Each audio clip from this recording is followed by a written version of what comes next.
ஆஸ்ட்ரோவெட்டின் சிம்ம ராசிக்காரர்களே, சிம்ம லக்னக்காரர்களே வணக்கம். குரு பெயர்ச்சி 2025 மே மாதம் 15ஆம் தேதி தொடங்கி ஜூன் மாதம் 2ஆம் தேதி 2026 வரை நடக்கக்கூடிய இந்த குரு பெயர்ச்சி உங்களுடைய பூர்வ புண்ணியத்தினுடைய அதிபதி குரு பகவான், அஷ்டமாதிபதி குரு பகவான், வாழ்க்கையில் முன்னேற்றத்தையும் அறிவையும் ஞானத்தையும் கொடுக்கக்கூடிய குரு பகவான், லாபஸ்தானம் சொல்லக்கூடிய மிதுன ராசி மண்டலத்தில் போய் வீற்றிருக்கிறார். வீரிய தைரியஸ்தானமான 3ஆம் இடத்தையும் பூர்வ புண்ணியஸ்தானம் சொல்கிற 5ஆம் இடத்தையும் களத்திரஸ்தானம் சொல்கிற 7ஆம் இடத்தையும் அவர் பார்வையிடுகிறார். அதே நேரம் சூரிய பகவான் உங்களுடைய லக்னத்தினுடைய அதிபதி, இந்த சிம்மராசி மண்டலத்தினுடைய ராஜா, அவர் உச்சம் பெற்றிருக்கக்கூடிய இந்த வேளையில் நடக்கக்கூடிய குரு பயிற்சி. அதாவது கடகம் என்று சொல்லக்கூடியது அப்படின்னா பெண், அதற்கு பாக்யஸ்தானம். அதே நேரம் சிம்மம்னு சொல்றக்கூடிய ராஜா, அவருக்கு பூர்வ புண்ணியஸ்தானம். இதுவும் நெருப்புக்கோள், அதுவும் நெருப்புக்கோள். லாபஸ்தானத்தில் போய் அவர் வீற்றிருக்கிறார். வீரிய தைரியஸ்தானம் முன்னேற்றம் அடைகிறது.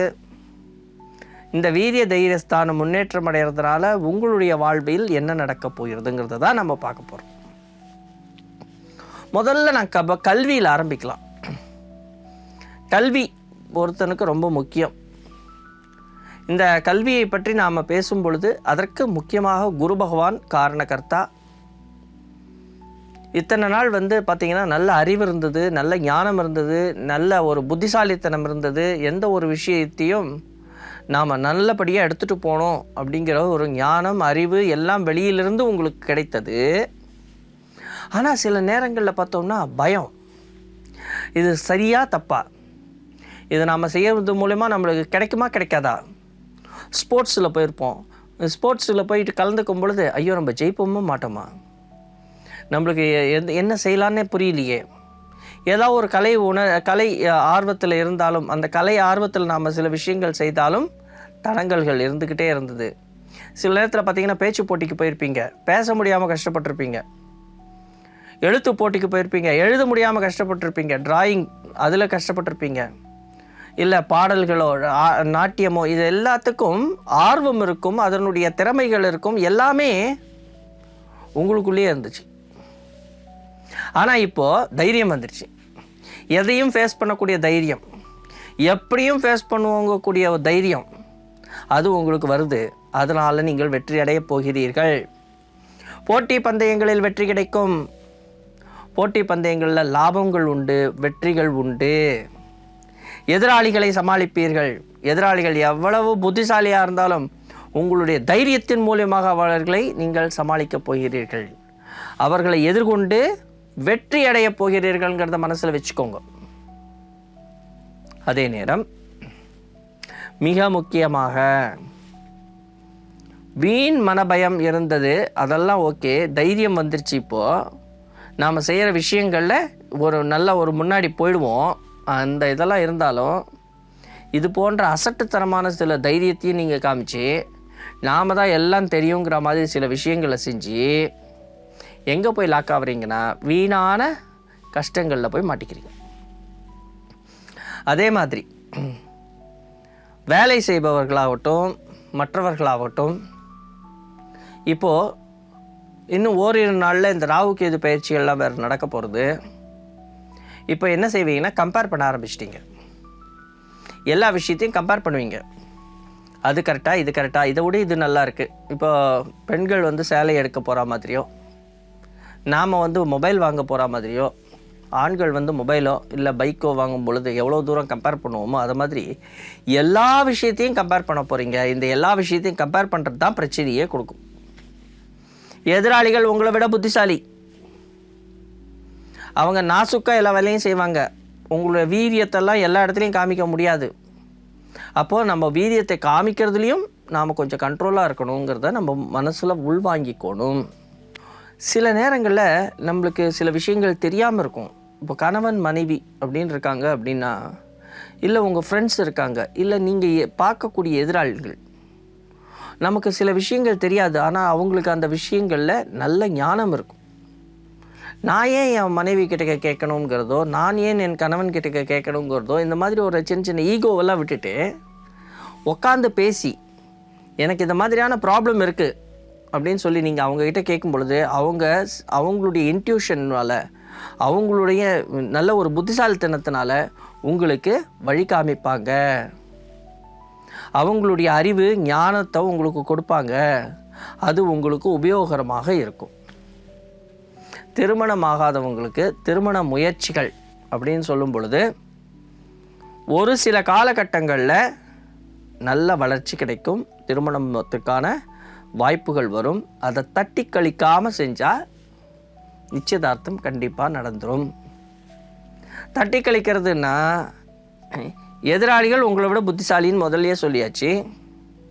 அப்போது நம்ம என்ன யோசிப்போம் அப்படின்னா, இவங்க என்னடா இவ்வளோ புத்திசாலித்தனமாக சில நேரத்தில் பேசுகிறாங்களே, இவங்களால் நம்மளுக்கு ஏதாவது பிரச்சனை வந்துடுமோ அப்படிங்கிறதெல்லாம் உங்களுடைய மனசில் தோணும்.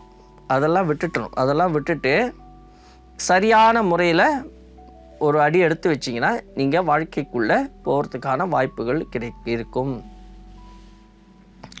ப்ரொஃபஷனல் டிகிரி பண்ணுறவங்களுக்கு வாய்ப்புகள் அதிகம். ப்ரொஃபஷனல் டிகிரி பண்ணுறவங்க ஜெயிச்சுட்டு போயிட்டே இருப்பீங்க.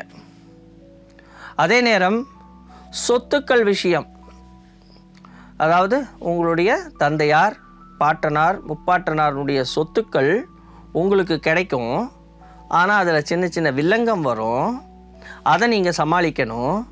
அதே நேரம் உங்கள் மூத்தவர்கள், அதாவது உங்களுடைய வீட்டில் மூத்தவர்கள் கிட்டேருந்து அவங்களுடைய புத்திசாலித்தனம், அவங்களுடைய ஞானத்தை நீங்கள் தான் கேட்டு வாங்கிக்கணும்.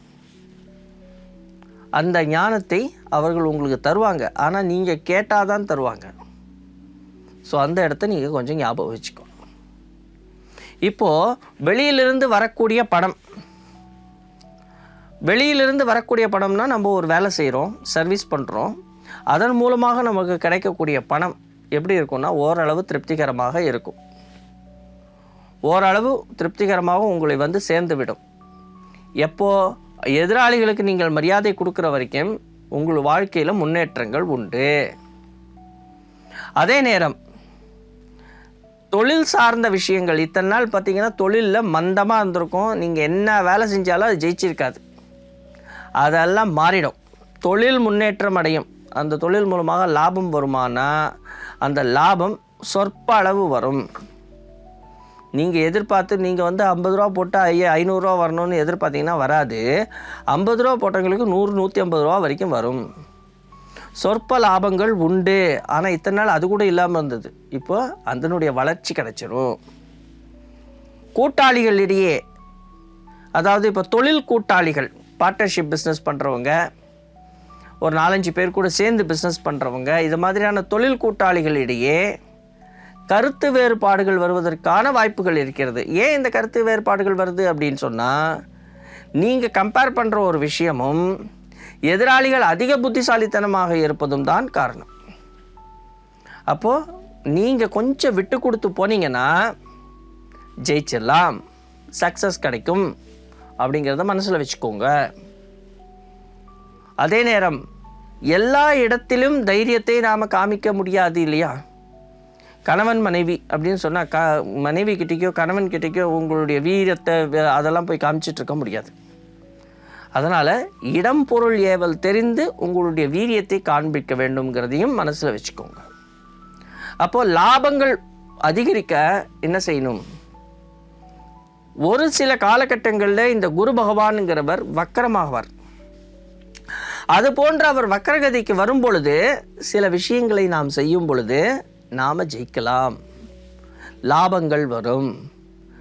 அதே நேரம் குழந்தை பாக்கியம், குருனாரே குழந்தை, அந்த குழந்தை பாக்கியம் கிடைக்கிறதுக்கு நாம் என்ன செய்யணும் அப்படின்னு சொன்னால், இது ஒரு நல்ல டைம், பாக்கியங்கள் கிடைக்கக்கூடிய டைம். அப்போது சந்தான பாக்கியம் கிடைப்பதற்கான வாய்ப்புகள் இருக்கிறது. இதனால் ட்ரீட்மெண்ட் எடுத்துகிட்ருப்பீங்க. அந்த கவுண்ட் இல்லை, இந்த கவுண்ட் இல்லை, அதே நேரத்தில் இந்த பிரச்சனை, இந்த கர்ப்பப்பையில் பிரச்சனை, அது இதுன்னு சொல்லிப்பாங்க. அதெல்லாம் மாறிடும். அப்போது கடவுள் அருளால் குழந்தைகள், குடும்ப முன்னேற்றம், குடும்பத்தில் ஒரு சுபகாரியங்கள் இதெல்லாம் நிகழ்வதற்கு இந்த குரு பயிற்சி உங்களுக்கு ஆசீர்வாதம் செய்கிறது.